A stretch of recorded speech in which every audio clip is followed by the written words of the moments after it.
মাত্র কয়েকদিনের ব্যবধানে আমূল পাল্টে গেছে মার্কিন প্রেসিডেন্ট ডোনাল্ড ট্রাম্পের কণ্ঠ।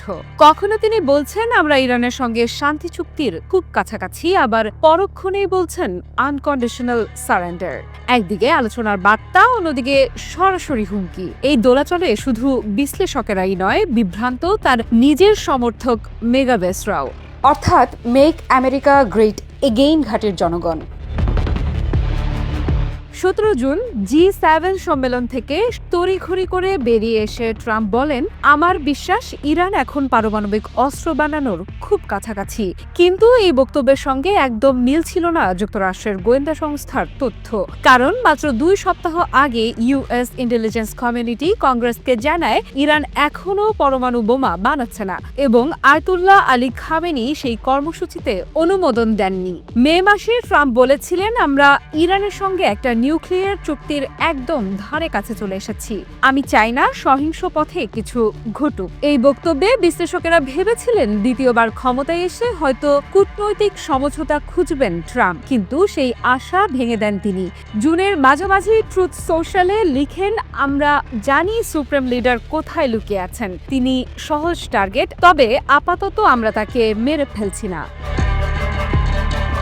এরপর সাংবাদিকেরা যখন সরাসরি জিজ্ঞেস করেন যুক্তরাষ্ট্র কি ইরান ইসরায়েল যুদ্ধে জড়াবে, ট্রাম্পের উত্তর ছিল, I may do it, I may not do it, nobody knows what I am going to do.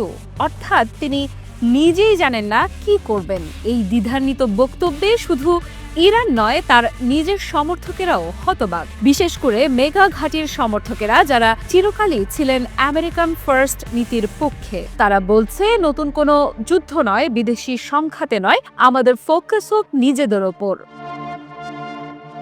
তবে ইসরায়েলের চাপ রয়েছে। তারা চাচ্ছে যুক্তরাষ্ট্র তাদের বাংকার বাস্টার বোমা সরবরাহ করুক, যার সাহায্যে ইরানের গভীরে অবস্থিত ফোর্দো নিউক্লিয়ার ফ্যাসিলিটিতে হামলা চালানো সম্ভব হবে। এদিকে ইরানের সর্বোচ্চ নেতা আয়াতুল্লাহ আলী খামেনি সরাসরি হুঁশিয়ারি দিয়ে বলেন, যুক্তরাষ্ট্র যদি আমাদের ভূমিতে হামলা চালায় তবে তার পরিণতি হবে ভয়াবহ এবং অপূরণীয়। বর্তমানে ইরান 60% ইউরেনিয়াম সমৃদ্ধ করছে, যা 90%-এর কাছাকাছি, অর্থাৎ প্রায় নিউক্লিয়ার বোমা বানানোর পর্যায়ে।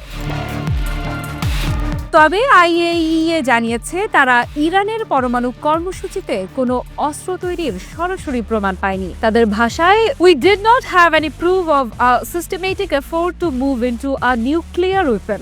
সব মিলিয়ে ট্রাম্পের নীতি এখন আর স্পষ্ট নয়।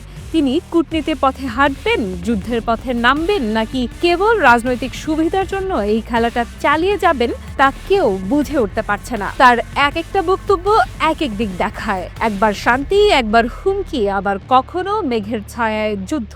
আর তাই বিশ্ববাসী এখন একটাই প্রশ্ন করছে, তবে আপনি কি করবেন মিস্টার ট্রাম্প? আফরিদা ইফরা, নিউজ 24।